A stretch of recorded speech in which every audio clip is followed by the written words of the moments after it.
Is anyone there?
Hello, how are you, Baba?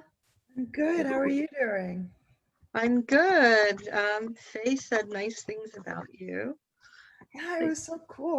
Thank you guys for letting me jump on these calls. It's so cool. Oh, the letting you. It's an open invitation. Hi, Mike. How are you? Doing well. How you doing, Cecilia? I'm doing good. Yeah, it's it either way is fine. I get lazy and I don't want to type Cecilia on everything, so that's out of laziness more than anything else. So, hey Heidi. So, connecting networks. Yeah, we're gonna give everyone a couple of minutes to jump in. Are you wearing a basketball jersey? Are you going through basketball withdrawals, Mike? So yeah, so I just got done doing a 2-mile walk. Now I'm in my gym right now, just about to do some push-ups, sit-ups, and collaborate on this call. Okay. Now I've been put to shame. So has everybody else been working out and yeah. Yeah, it's been hard because I used to believe that it's only a workout if there's weights. And so I always would go to the gym and weight lift, and now there is no gym and weights. And so I've been introduced to HIIT workouts, which are absolutely kicking my butt. I was definitely wrong. That is a workout. And so definitely been interesting trying to pivot to do most of that, cardio endurance and all of that, especially because they're recommending we don't run in Baltimore anymore. Without a mask, and I don't necessarily have enough masks for a daily run, and so it's a lot of burpees. Okay. I ended up taking the bike that was collecting cobwebs and invested in an indoor stand so that I can pedal, which I wasn't doing before this. So now, I'm actually doing this, and I've got a yoga mat on the floor, and I've got to stretch because I'm sitting in this chair so long. So all of those things. Hey, Valto, what time is it there right now? It's 10 p.m. Wow. Thank you for joining us. Valto, for those of you who don't know, is in Finland. Cool. I'm so excited about this initiative that you're doing, and I'm gonna connect you with the executive director for Startup Champions. So I will, if I fall short, remind me. I'm gonna email loop everyone in. So I think it's time. Heidi, where are you at as you're walking off the screen? Oh, sorry. I have to put hand cream on. My hands are so dry from all of the hand washing. So I'm in Maryland. I'm in the DC metro area. See, so, Pava, you're close by. You can't see each other now, though. No, just remotely. Yeah. But yeah, we didn't get that same direction in terms of not going out running. So I wonder if Baltimore is just a little different than the DC metro area. It was mostly don't go running without a mask, and that's what I do not have. No. But it makes sense if it can stay airborne, and then you're just running through however many people in the city's previous breath. I kind of get it. Yeah. We've just been told to wear a mask if you're in any situation where you cannot maintain 6 feet away from people. So like grocery stores and pharmacies, that kind of thing. But I've been going out walking and not wearing a mask. Yeah. I feel like you need to walk around with like 2 yardsticks put together so that you can just kind of measure. I don't know. Or like a hoop, a 3-foot hoop around your waist. Did everyone see the meme with the old-fashioned dress, and then somebody posted underneath there, is there like a roll of toilet paper underneath there? Because for Valto, who didn't grow up in the United States, there were these I feel like my ex-husband's grandmother might have had one of those things. It was like the thing to store your toilet paper under was like this woman with a old-fashioned like Southern dress, and it sat on the on the toilet cover, and so you could pick it up and there was a roll of toilet paper. I don't know, it was weird. So anyway, the bizarre things that come out. So Jeff or Valto, do you have like a check-in question that you'd like to ask? No? No. Okay, Valto, any check-in questions, or I'm gonna just make one up on the fly then. Yeah, I think you are better with the questions.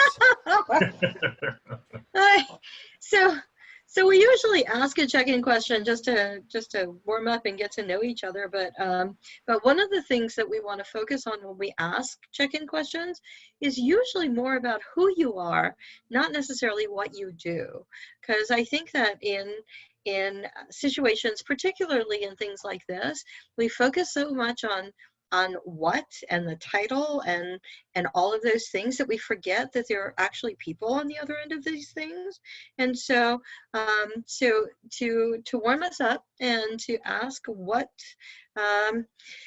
something more about you, I'm curious to know, because everybody's like sitting home and trying to entertain yourselves. If there's a book, a show, a podcast, songs, whatever it is that you're listening to, reading, taking in to distract you or entertain you as you are home, because I think everybody is home. So I will put that question in the chat. If Valto or Jeff can throw the agenda up on the chat, that would be great too, so people can follow along and contribute. Go find it. Okay, so as they're finding that, so let me ask the question again. What is it that that's entertaining you right now? Whether it's a book or a podcast or a TV show or a movie or what it is, and I will kick it off to Heidi. Oops. Okay, so we just finished watching the mini series called The English Game, which is about how the game of soccer in the US, as it's called, or football in the UK, as it's called, how it came to be. So that was very entertaining. It's over. So now we've moved on to an HBO series based on the Philip Roth book. Can't remember the name. Oh, what is it called? The Plot Against America, which is a very scary scenario. I won't tell you more about it, but I encourage you to watch it, or better yet, read the book. The book is phenomenal. So that's what's entertaining us in my household. And I will pass it over to Jeff. I just came across something, thanks to Norris Kruger, fellow ESHIP gold champion. John Krasinski from The Office and Jack Ryan is doing this thing called Some Good News on Twitter and YouTube, and that just has made my day. It's only coming out weekly as far as the YouTube, but search for that. He's just sharing some really nice, good news and heartwarming stories, which I think we all need right now. So check that out. Let's go. Pava, I don't know you. I don't think we met, so I'll kick it over to you. Hi, yeah, I'm Pava. I'm relatively new. Nice to meet everybody. I actually, right before the shelter in place was put down for Baltimore, I agreed to foster a few kittens for a friend under the guise that it was only going to be, a week or so, but now adoptions are on hold. And so they have been what has been keeping me busy. They have been running around wreaking havoc everywhere. And so surprisingly little time for anything other than stopping them from destroying my apartment.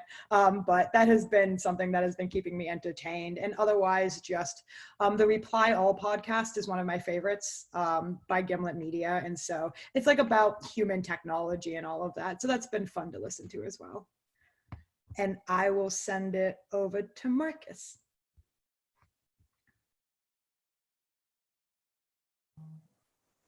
Howdy, I'm Marcus, and what I've been doing to entertain myself. My wife and I have been watching a lot of Brooklyn Nine-Nine, and we actually I got it for her before our wedding, but the Disney Castle Lego set, and so we've been constructing that while we've been watching Brooklyn Nine-Nine, and then I listen to a bunch of different random podcasts, and I've actually been listening to The Rainforest book. So that's been most of my consumption. Okay, and then you got to call on the next person, Marcus. Yes, sorry. I was getting distracted by the message that you popped up in the thing, which is the question. Let's go to Katie. Hi. Or Caddy. Well, I actually, my workload has almost tripled because everybody knows where I am. I used to tell people I couldn't do things because I was going to be out of the office now. So I haven't had a whole lot of time, but the time that I have had, I have spent digging in plants. I start seeds every year. I grow lemon trees and avocado trees from seeds. And so I just go get my fingers dirty for a little bit and then go back to work. And I will jump it over to Mike. Hey, what's up, you guys? I'm Mike White from the Salem, Oregon area. My wife and I, married at 8 years, have been active, basically waking up together and having the whole day together, which is odd because she's usually 9 to 5 and I'm out working on business projects. But what's been keeping us busy is, cooking together, exercising together, watching movies and entertainment together. It just seems like we're more in sync just for the last couple of weeks, which has been great. I'll pass it over to Hassan. Hey everyone. So I've been, and I'm usually not a sports person or an ESPN person, but I've been trying to do things that are totally the opposite of what I'm doing during the day. So I've been watching ESPN just to watch boxing matches from the 70s and baseball games and basketball games from the 70s more than anything, just to watch how much culture has changed, how much our language has changed, and really interesting. And I think Valto, have you gone yet? No, I haven't. So yeah. So I'm Valto. I'm based in Helsinki. So as was asked, it's 10:12 now p.m. So so basically, I've been consuming a lot of last season Supercross series. So I'm now at 2019 series, and once I'm done with that, I'll go to 2018.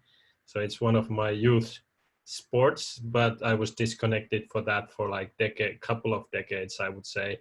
So just got back to that and enjoying kind of learning all the new guys and what they're doing, and touring, because of course this season got canceled. So that's one thing, and then like these are my kind of how to empty my head from all the kind of business stuff from the day and getting out of focus. So another super silly series here in Finland is this one guy who runs an auction shop in the countryside, and he travels around Finland and buys stuff from people for like those items are like, $20, $10, $5. It's not like it's not money. And then he turns those around in the auction and gets double the price. And you know, it's super silly. The guy just drives around, buys this stuff, and then resells it in auction and entertains the crowd along the way. And it's just like, if that doesn't get your mind off from the work, I don't know what does. So so that's fun. I guess it's Cecilia yourself left. Okay, thank you. Or if, I can do that. So let's see, what have I been doing to entertain myself? For deep thinking and trying to sense make, I'm listening to, because I don't seem to have the bandwidth to read lately, but I listen to Margaret Wheatley. So it's Who Do You Choose to Be? Which really is a lot of foreshadowing of these events. And I'm writing a blog post about this whole new normal thing. So I don't like the idea of new normal, but designing the new normal, that I can embrace. So I'm sending it over to Jeff because I'm almost done, because Jeff's my eyes to look over stuff and go, oh, maybe don't use that phrase. But for fun, I just started watching the Marvel movies in order. I was watching cop shows for a while because I needed, like, within 60 minutes for some justice to come out of the world. And so that was my little fix, but I'm like, okay, I'm past that now. I need like big conquering evil kind of thing. So yeah, I watched Captain America, the original one, last night. So I'm gonna go like chronological order because there's a couple of ways to do it. So yeah. Jeff, what are you doing? I told you. I was already went. Okay, so did we get everyone? Heidi? Yes, okay. So then, and Heidi, you're right, it's the first night of Passover. So I can never say it right, so I'm just gonna say Happy Passover. But there's a I do have, in case you're interested, and I can drop it into the chat, I had a conversation with my high school classmates. We were talking about Passover, and at some time in my past, I grew up in New York, and I have some good friends here in Tulsa who are Jewish, and we've been passing around the Bob Marley Haggadah. So there is a Bob Marley Haggadah, which I will throw into the chat, because I think the world is not complete without one of those. So I'll drop the link in. And in the meantime, I think we were going to talk about, you know, it's a time of crisis, and it's a time of things needing to get done. And what's really come top of mind is like, how do we connect the networks? Because now more than ever, if you have not read Jeff's blog post about why we need ecosystem builders now more than ever, is one of the skill sets that we have as ecosystem builders are we look at things on a systems level. And I had this conversation with some people, or I've had many conversations with many people in creating face masks and face shields. And people are doing it in their communities, and they're talking to their respective circles of people. And I don't know about you, but I think that the conversation needs to lift up just a little bit more and talk amongst each other, right? There's a whole supply chain conversation that needs to be had. There's all of this. So I don't know if I'm the only one that sees it, or I see things differently. I don't want to see all the different guides now. I want all the people that have all the different guides to get in a corner somewhere and start talking about which one is the best one, right? Or which model is the best model. And so as an ecosystem builder, I'm thinking about how we connect all those people together, as opposed to you know, doing this siloed effort and this siloed effort. And I know, Jeff, we talked about that on the call last month about how do you source information and then distribute it widely. And so it leads to now more than ever how we need to have more connected systems. So particularly in crisis, and maybe what we can come out of this call with and drop some notes into the agenda is maybe some how-tos, some tips, some things to think about. So I'm going to turn it over to Jeff and Valto as your host for the call. I want to keep in mind, like Hassan does this in his work with Forward Cities is really about how to connect the networks and maybe some of the ways that they think about it and startup comments that Valto's involved in. So, and ESHIP champions and all of that. So I'll just leave it to you. I'm going to shut up now and I will try to type. So after I find the Haggadah. I'll say, I don't have anything in mind to say to you, Valto. Hopefully you do. You're muted.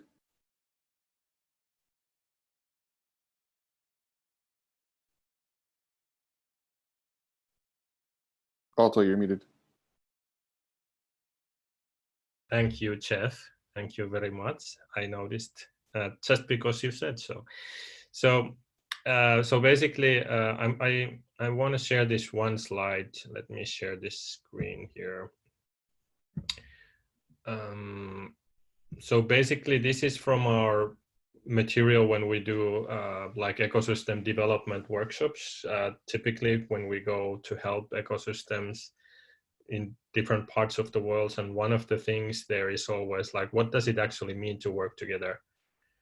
I give you the context. You can all read that. Those are kind of like the 5 principles for the ecosystem development from our perspective. And the backstory for this is that we are invited there to share knowledge, but the side product of when we typically join is that they are the key actors. We always ask to bring at least 12 up to 15 people, but not more, together into that workshop, representing different organizations from universities, incubators, public sector, whatnot, to come together to start talking about and planning what is the collective work that needs to happen. And the side product is that usually when we come there, one of the first questions we ask, when is the last time that all of you sit together and actually work together? And typical answer is that, yeah, we work with each other, we know each other, we have this one-to-one relationship, but we actually have never sit in the same time in the room and actually work together. And that's usually quite revealing. But this is one of the contexts that we kind of bring into the kind of the ecosystem concept into practical level, how to work on things, where this kind of the key point here is that if there are no shared things being worked on, there is no real working together. So that's kind of the whole essence of everything.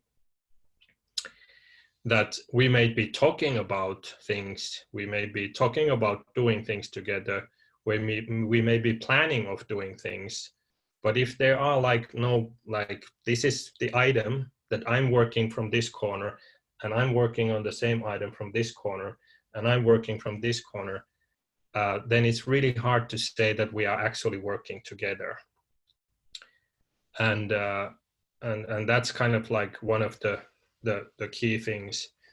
And of course, then also it makes sense that that thing, whatever that thing is also something that everyone uses. And then when they use it, they learn what's broken in it or how it could be better. And then they come together and then they improve it. So, so basically identifying what those shared things are or what those shared things should be, and then basically working together with them, improving them together, and then basically measuring their effectiveness together as well. So that's what I think that to me and to us in our work with ecosystem development is that identifying what those things are, and if they don't exist, then how is the working together actually in practice, like, proven? I would say, like, what is the deliverable of that working together? So that's kind of. So it sounds like, and I typed into the notes, so framework and guidelines and identifying shared resources is a big part of that. I know, I mean, the framework that we use around the ESHIP goals is something that kind of seems very similar. But I know that when we have convenings or in diversity inclusion circles, that we do start with a set of norms, so that when you come together as a group, you have you have some expectations of how you behave together, which I think is really integral to connecting the network. So a common understanding of how we treat each other is, I think, important to how we entertain. So can I invite you to take some of those principles, Valto, and type it into the chat, or drop a link into the, not into the chat, into the agenda, so we can kind of maintain that, because I know that you have that up on the slide. Yeah, for sure. And also maybe I just to kind of bring even more kind of concrete into it, the most known commons are, of course, things like, you know, physical parks where we can all go and we can visit. We can make the park worse than it was when we came there, or we can, you know, if we see trusses on the floor, we can, or in the ground, we can take those away. So that's kind of commons in real principle. But what is that kind of, because the key thing is also that it's not something that is just kind of exist in a, you know, in a drawer, but it's that it's also in the use. And that's kind of like, that's really the perspective. Like, the starting point could be like, can we identify commons inside the ecosystems or in our own collaborative work here, that are things that are not only developed but are also in use. So, but I'll copy this, I'll put them there, but this is just what came to my mind, what could be kind of shared here or useful.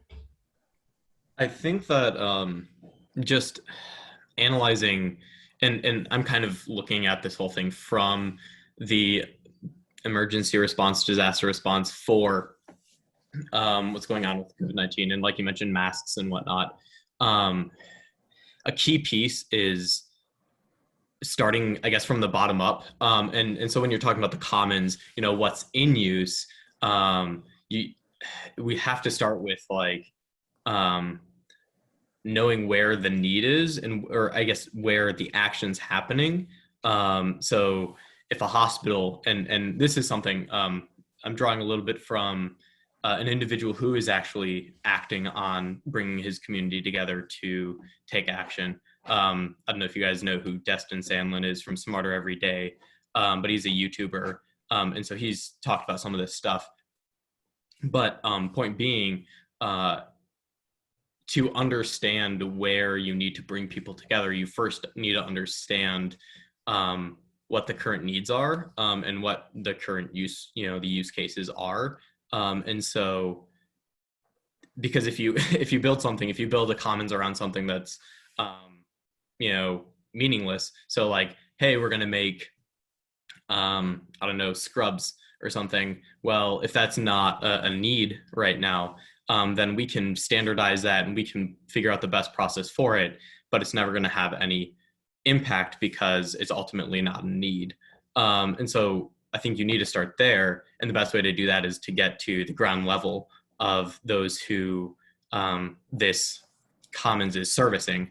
But then I think the other piece to activating interaction is finding the people that are activators in that specific the specific supply portion of it. So you've got the demand portion. You need to understand what the demand is, but those who are activators in the supply portion, you need to be interacting with them to be able to get the movement on whatever action you're trying to take. And so an instance of that for kind of this specific case of what Destin Sandlin was doing was they were doing face shields. And so he himself being a pretty big, I guess, presence in the kind of technical engineering side of the internet, was able to drive a lot of his community forward, but he was engaging with a design that was coming down from even like higher above in that community, which is Prusa, which is a huge 3D printing. He is an individual, but he has a company that is kind of the predominant 3D printer, especially self-made. And so he pushed a standardization that was recognized as a need, and he was an activator within that whole community of 3D print, I guess, makers, to be able to drive that standardization. And so you really, the only way that you can have anything like that is by finding those individuals who are activators in that specific production side, which, for that case was makers. That's great, Marcus. Thank you. Hassan, I'd love for you to share some of the ideas on the framework that that you work around with Forward Cities. For those of you who don't know, Forward Cities is an organization that helps communities generate inclusive ecosystems, entrepreneurial ecosystems focused, right? So it's not just community engagement. There's a specific, like to Valto's point, there's a specific task and a specific goal, right? And I think that without that specificity, then it's a bunch of people coming together with different agendas and different needs and wants and desires, which is great to get everyone together. But I think that it makes it very hard to really connect, because you're not connecting with a purpose and a goal. You're connecting to connect. And then because people come with different agendas and viewpoints and things that they want to get out of it, then it starts to untangle a lot faster than it comes together. Does that make sense? So Hassan, will you share with us some of the Forward City stuff? Yeah, so basically, Forward Cities is a national capacity building organization, and our work is focused on building equitable entrepreneur ecosystems. So we work in cities and micropolitans around the country. So one of the first things that we do when we start an engagement with a city, and generally they're 2-year engagements, the first thing is we put together an innovation council, and that consists of about anywhere, depending on the city, 25 to 35 individuals from that city. So those are entrepreneurs, entrepreneur champions, ESOs, people from the philanthropic world, folks from municipal government. And the idea is to align all of these different organizations and entities around common goals over the 2-year engagement. So out of that initial convening, we have a tool called the E3 scorecard, which basically these individuals use this tool around 7 levers to evaluate the state of their ecosystem. And so they're evaluating the state of the ecosystem, and then there are surveys that follow that where the entrepreneurs are evaluating the ecosystem. And over the course of 2 years, based on identifying the strengths and the gaps in the ecosystem, there are recommendations that are made for MVSs and infrastructure projects that would help align the ecosystem. And at the end of the 2-year engagement, there's a sustainability plan that we could help the city put together so that the work lives on after the Forward Cities 2-year engagement period is over. What's unique right now is we just kicked off another city And generally, all of this, the ecosystem building, all of this happens physically on the ground and in community. So now, with our new engagement, which is in New Haven, which kicked off right at the start of this whole COVID-19 thing at the beginning of March, everything that we normally would be doing in person on the ground in community, we're doing virtually. So our convenings, the tours of neighborhoods, everything right now for the foreseeable future is happening in a virtual space. So it's a unique experience, but again, it emphasizes the fact that, so when I look at some of the other communities and where they're at, the communities that have been able to respond well to COVID-19 are those that have a cohesive and connected ecosystem, and that have ecosystem builders on the ground, because it was just a matter then of taking what is physical and moving it into a virtual space. But communities where there is no connected ecosystem are struggling a bit, because now you're trying to take something which was not connected physically and trying to move it into a virtual space. So I think it has, actually our work has become all that much more important, because a lot of communities are now realizing the importance of having a connected ecosystem, of having ecosystem builders on the ground who can serve as navigators, and who can connect folks to each other.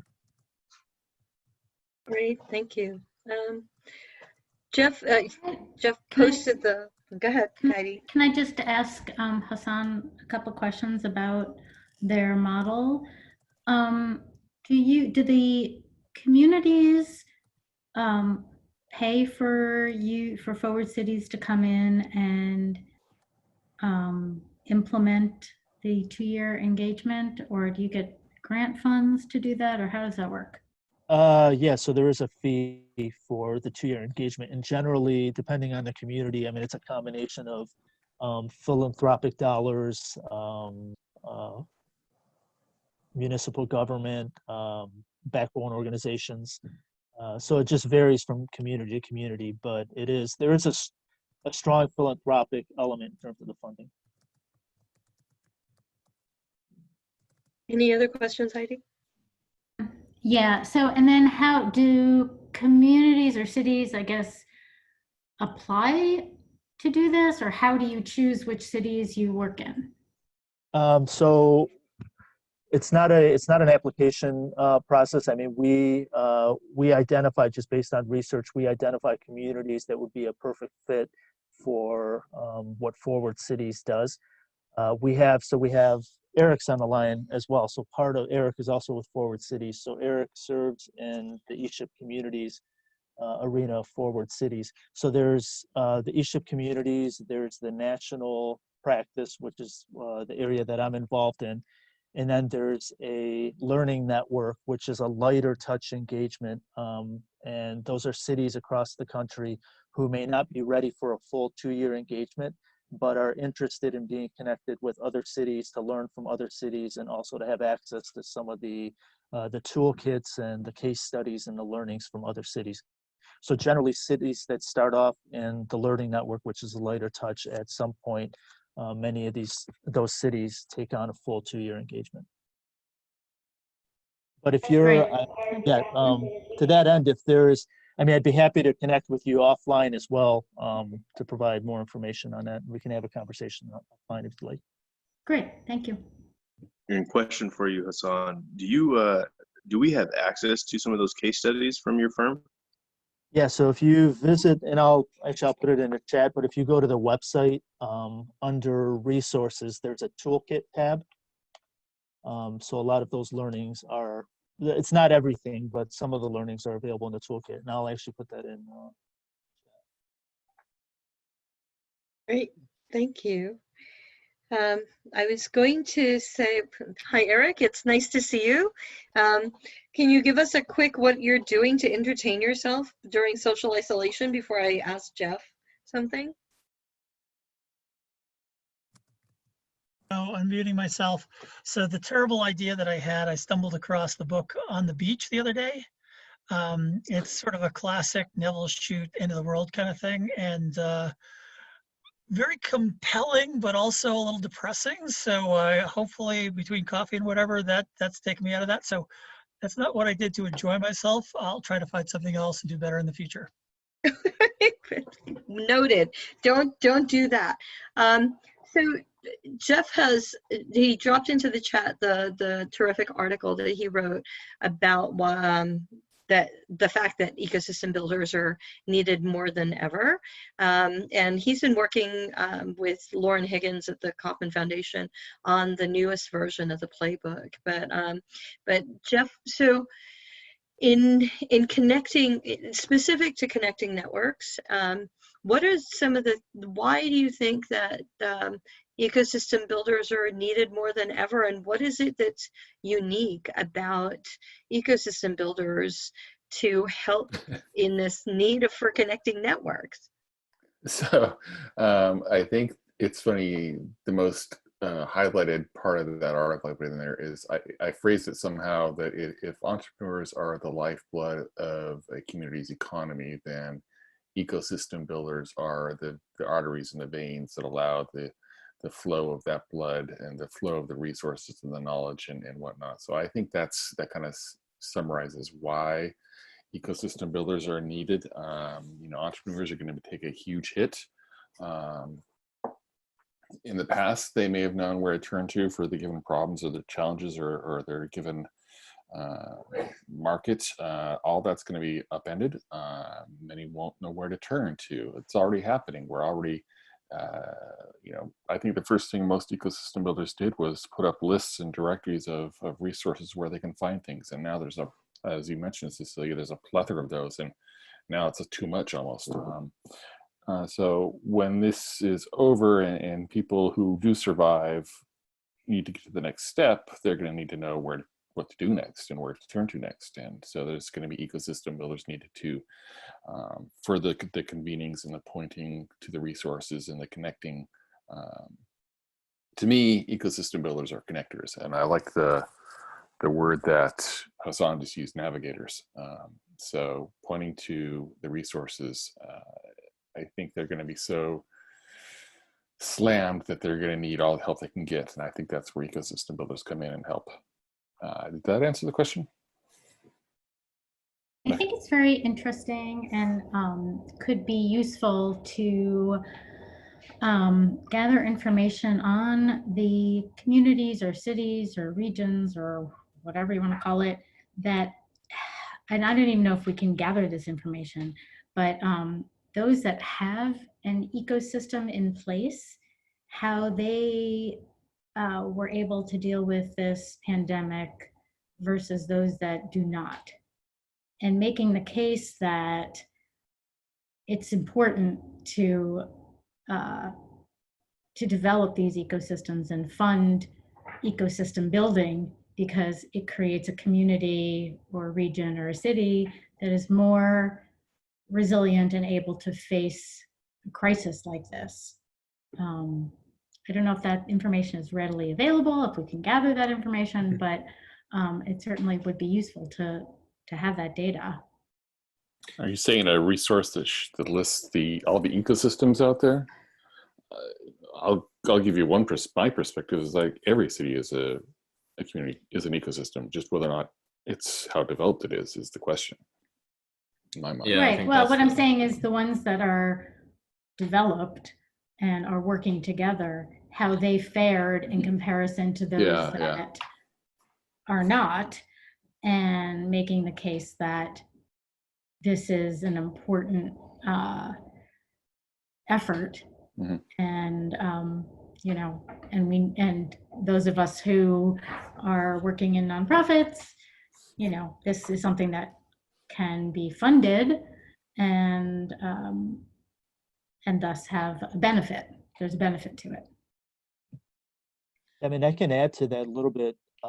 Me too. And I can speak about, so the work we do with Forward Cities is across the country, but I'm based in Detroit. And although Detroit is not one of the communities that Forward Cities is currently in, I'm still connected to the work that's happening in the ecosystem, separate from my work through Forward Cities. And Detroit has a pretty well-developed ecosystem.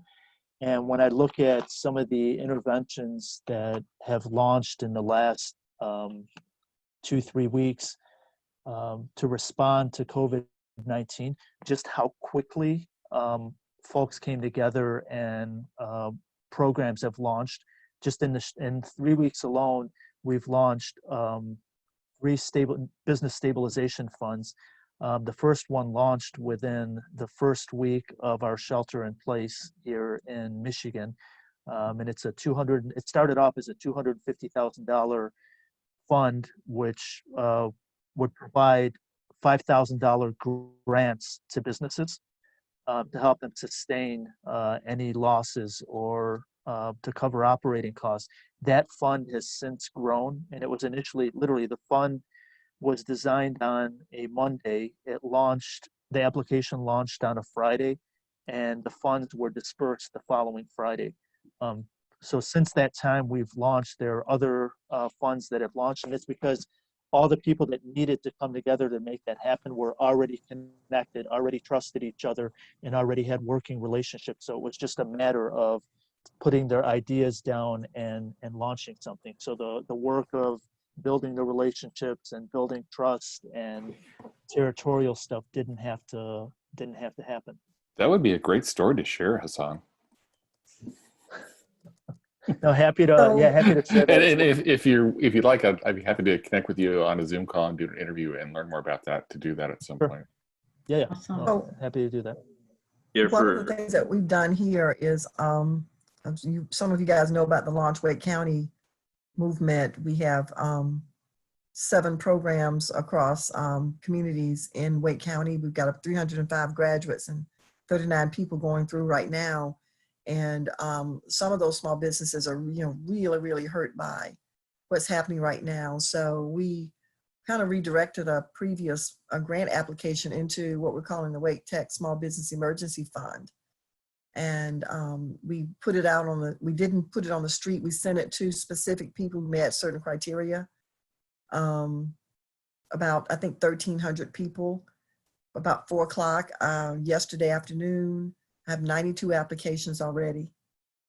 So we're going to get the money to them probably in another week and a half once we review all the applications. So what we're finding is a lot of these, some small companies, $1,500, $2,500 will really make the difference for their business because it covers their absolute required fixed costs so that they don't have to shut their doors, as far as rent is concerned, or maybe their corporate insurance payment is due, or I had one lady who had just bought a bunch of furniture and leased warehouse space because she's an interior designer. So that would cover her debt payment on that purchase of the equipment and maybe 1 month's rent on her warehouse space. So we're just trying to put our finger in the hole in the dike until some of this other stuff comes through, because even the very generous things that are out there, the EIDL and the Paycheck Protection Program, it's going to take us, several weeks for them to get that money. That's awesome. I would say for me, so I've been working 3 counties for the last 8 months, trying to build up the entrepreneurial ecosystem and give a solid foundation to get it off the ground. And I think the real success is finding those startup champions, other entrepreneurs in the region that want to step up to the plate and host a networking event or do a coffee club in the morning once a month. And then so having those in place, it's a real testament to see the response from entrepreneurs saying, hey, where do we plug in when we're on lockdown? I was able to launch about 6 Zoom calls, bringing in guest speakers, giving educational workshops, and just a straight up networking event with the panelists. And it was a huge response from the entrepreneurial community to keep that traction that we've been working on. And so I would say, that's my testament to what's been going on here, given the COVID shutdown. Yeah, Austin is my old stomping ground, and I was gonna be down there. That's actually where I met Cecilia, but I was gonna be down there for South by Southwest, and so they're a slightly different beast, just because they weren't just gathering around their city; they were also gathering around um, this event that is the lifeblood of the city, and so that provides a slightly different thing. But there was a pretty big push, and websites and community pages and different stuff like that all were thrown up basically within the day that South by was canceled, and several different funds, all this stuff came out of it. But there were several different keystones, individuals that are huge connectors in that community, that were driving a lot of that, and so there was a point to which, like, if it wasn't for some of those, I guess, for some of those groups already existing, there was just no way that it would have been organized in that way. And there are kind of disparate groups within the Austin community. There are some pretty tight ones just because of Capital Factory, but ultimately it was a couple individuals that were part of those many different groups that really brought it together, and made it a more unified effort. But it's amazing what they've been able to do. So yeah.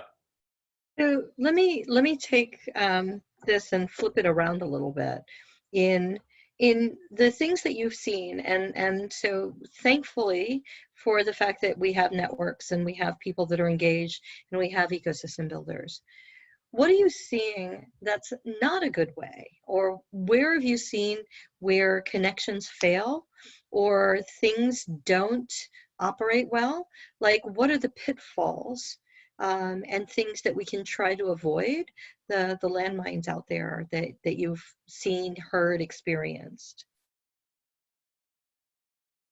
I would like to start with one that I have experienced too many times locally, and also in seeing repeated in other ecosystems, is that when, like, we all understand the power of like us human networks and connectors and building like that, but when something happens to these super connectors, that's a big impact for the ecosystem itself. Whether that's just, family decides to move away, something bad happens, an accident, a person just, switch a role. Oftentimes they don't. If they are ecosystem builders, they tend to be, regardless of the function. But if they leave, so basically, meaning that when a lot of kind of that connectivity is put into people, and specifically if it's like that there's too few of them that these connections go through, then that kind of is not sustainable by design. So I've seen also, like, in organizations that where it can be that also the role that they had in the organization, when that changed, and the whole, the dynamic or culture of that organization changed, and suddenly, because a lot of that work that is happening is kind of unofficial or beyond the normal functions or roles. So that's not, it's a good model when it works, but it's not a good model from the perspective of sustainability. And it doesn't need to have like this type of disruption that comes from outside, but it can fail from inside when the kind of, there's no one to continue that role, because these are unique type of skills that individuals have, the caring natures and cultures that carry through. So those can have surprisingly big impacts if too much is built on top of like people's shoulders, of specifically individual shoulders. Anyone else? So this is like a very niche thing that happened, and I'm sure a lot of you guys have witnessed in all of your ecosystems, but in Baltimore, pretty much immediately what happened was that everybody made their own list of resources for what was out there. every single person, no matter how adjacent to like entrepreneurs, they made a list of like resources. And what we were hearing from a lot of entrepreneurs is that just like they're overwhelmed with lists, and a lot of times they're getting conflicting information. So quite unfortunately in Maryland, our state emergency fund for small businesses, we ran out of money for it. And so it stopped accepting applications, but because there are 900 lists, entrepreneurs don't know whether it's live or whether it's not live. So thankfully, you know, Baltimore is small enough that we were all able to come together and centralize it into like a filterable dashboard. But we've been noticing in a lot of the communities that we've reached out to that they're kind of inundated with all of these lists, and it's not the best way to get information to entrepreneurs, especially if you aren't committed to keeping it updated and making sure you have a robust list of everyone else's efforts. So I know we've all witnessed that. Kind of to the prior point about like the connected ecosystems. So we offered to build these free filterable databases for any ecosystem, and Chattanooga, Tennessee reached out to us. And I think that has to be like the biggest example of a connected ecosystem I've seen, because in 2 days, they got together a call of 15 different ecosystem builders, and everyone was on the Zoom call, and they all collaborated and threw together a database that we like hooked up. And so that was an example of seeing a strong ecosystem where everyone knows each other and everyone was willing to coordinate. You could sense the palpable difference in that they cared about getting a resource built for their entrepreneurs, not just making their own lists so they can say that their organization did something. So let me share a little bit about the Chattanooga story, from hearing from other people too. So sometimes the pitfall is, yes, they're very connected, and Chattanooga is a great example of where ecosystem building and entrepreneurship thrive. But there was also the need to do something, right? So there was a lot of conversations, and there was some cautious hedging bets and things, which is what I've heard from people on boots on the ground in Chattanooga. And then somebody just turned around and said, we're just going to do this thing. And they're like, well, how are you going to do this thing? Like, you know, what needs to take place, and how does it, and the person who got the call together was like, no, we just need to do it. And so it's the whole first pancake thing. Like, your first pancake may not be perfect. For them, all 15 people got on the call. That's great, but that doesn't always happen, right? So the idea is that, and as people with entrepreneurial mindsets, sometimes the pitfall is the hesitancy to start, because you want to make sure that things are in place and doing well and all of those things. So that's the kind of challenge that also takes place. So there's a good initiative for just trying something and seeing if it works, and then improving upon that. So that's a little backstory on how it came together, and thankfully that it did, right? So. It's super cool to hear the backstory to it, because all I know is like an email thread and that Zoom call. So that's really cool that there is, you know, that you guys are connected there. And also just to share that it does happen everywhere, right? So like, because you only see the success, or you only see the action. We judge ourselves by our intentions and other people by their actions, and then we judge whether or not things happen or they don't happen, and see the aftermath. But there's a whole lot of work that is involved in getting the thing to actually take place to begin with. So also giving yourself a little space and grace, not to get it perfect coming out of the gate.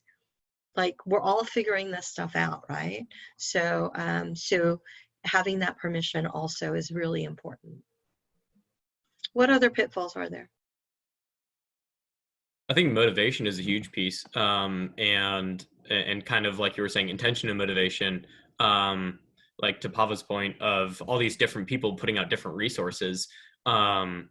You know, maybe they just think, I've got this intention, you know, no one else is doing it, because they don't have the visibility of other people's actions, if they're, you know, a single point and aren't interconnected with the other ones. And so it's not that they're being nefarious, they just want to do something good. It's just the combination of well-intentioned individuals pulling different directions or pointing different directions that ends up being the problem. And I think the hard part is, not only do you have to go against, but like, interact with those intentions if you're trying to unite individuals, because they're gonna, depending on who the individual is, if you're like, hey, we're trying to create this unified dashboard, it's like, well, we already created the content, so like what else needs done, as well. So you have to work with that, but then also, what's their motivation for engaging this, and if they are trying to put something out there that does give them visibility or whatever, it's going to be, if you're saying like, basically, I'm going to aggregate this data, is your name going to be on it, stuff like that. And so I think some of the pitfalls are when you try to bring stuff together. I see a lot of times in other situations, not specifically ecosystem building, motivations and intentions not being taken into consideration when you're trying to unite a group of individuals for whatever cause. And that ends up being the pitfall of whatever it is happening. I actually have a question related to that, if anyone has insights into it. So have you guys in your own ecosystems run into the issue where like everybody kind of wants to own that resource list? Or have you guys found it's been more collaborative where people have been willing to, be like, no, you guys have the better resource list, we'll link to yours. That's just something like I'd love to hear about what's happened in your ecosystems with that. And I can share a little bit about that. So there are, in every one of the communities that I've connected with, everybody is just like everybody here is saying, everybody's got their own resource list. And I think what's more important than a resource list is, and I guess in my head, I've got them down to like maybe 5 or 6 different bullet points as far as what's important beyond an actual resource list. Because I've talked to people that are very well educated, that are well resourced, and they are struggling with figuring out what resources are available and how to apply for those resources. Are they even eligible for those resources? But to me, like if I were to look at it beyond the resource list, the things that are important in every community right now is 1, there's resource navigation, 2, technical assistance with applications applying to those resources or those programs or loans. 3rd piece is technical assistance with specific COVID-19 challenges. Then technical assistance with restarting or relaunching their business after this thing winds down. And then one of the most important things right now, I think, is for ecosystem builders to be a feedback loop to inform about what's working, what's not working, so that when the next wave of stimulus money comes around, or the next set of interventions is developed, it's actually informed by what worked, what doesn't work, what the gaps are. So to me, like beyond an actual resource list, because I think there's so many things that are out there right now, and it's very difficult to even navigate them or figure out if you're eligible or to apply, and some of them are actually closing by the time people get to the actual application. Thank you. That was like really insightful. And I think it just mirrors a lot of the problems that we tend to see when there's a large push to like go apply for all these resources. And it's been really heartbreaking to see all of them close so quickly, like, oh, we have these funds, they're gone, So apparently Cecilia made me the host to continue at the close. So I want to be mindful for everyone's time, because but bunch of people have already jumped off to conclude the meeting. But as a final note, for that question also wanted to mention that is exactly the type of thing that would be worthy of a common, making that a common asset. So basically kind of finding within the group to kind of come together, and can we make this like IP free so that nobody has ownership, but we have a collective ownership, similarly as open source software works, that basically everyone contributes it, everyone can take a copy, but you collectively maintain a shared copy unless someone gets too over, like nobody can take it away, can't take away others' contributions. So if someone tries to do it that way, then it can be just, the asset can be forked and reset again as a commons that others can continue to work on. because that's kind of a sustainable way of removing those things that everyone knows that the contributions are going for the common good, and then this helps to kind of shake the motivations. Yeah, I agree. Open sourcing is. I'm a huge open source advocate. I've also spent a lot of time kind of digging into the finer details of open sourcing and stuff, and it's hard because at its core, everyone just coming, collaborating, putting stuff in, and getting benefit out makes sense. But in practice, what I've seen, what I think there have been trends shown, is that unless there is, so for instance, Red Hat is a huge Linux operating system, an organization that drives multiple of the open source Linux operating systems.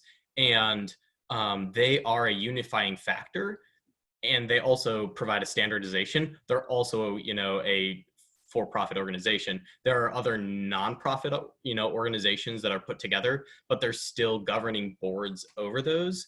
And so I think as we're talking about this, looking at the cues of the open source community, I think will drive how we try to set up something like this, which is that same kind of open source concept in a non-software realm. Because there are certain, there are certain patterns that have already worked and not worked. And I think it's very doable to make something that is a great open sourced kind of knowledge base, or whatever we want it to be, that is governed, but there has to be some governance over it. Otherwise, except for in a very few cases, generally they seem to tend to chaos. Because entropy. But anyway, that's I guess my 2 cents on that. But yeah, I agree. Open sourcing is obviously the right path to go, especially when you're talking about community resources. I think that since we're definitely running out of time and want to be mindful of everyone's time as well, including the recording that we are creating.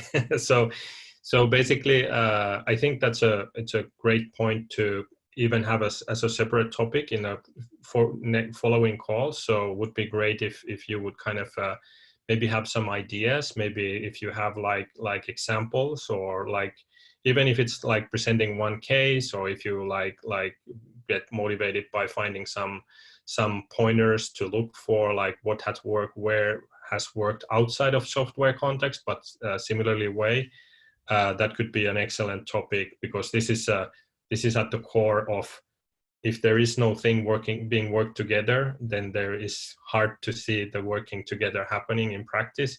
And it cannot really happen if there's someone who is a dictator who says, well, thanks for all the contributions, so I will just take it away and that's it. So I think there's the proper considerations for different aspects. But for now, yeah, I'll leave that.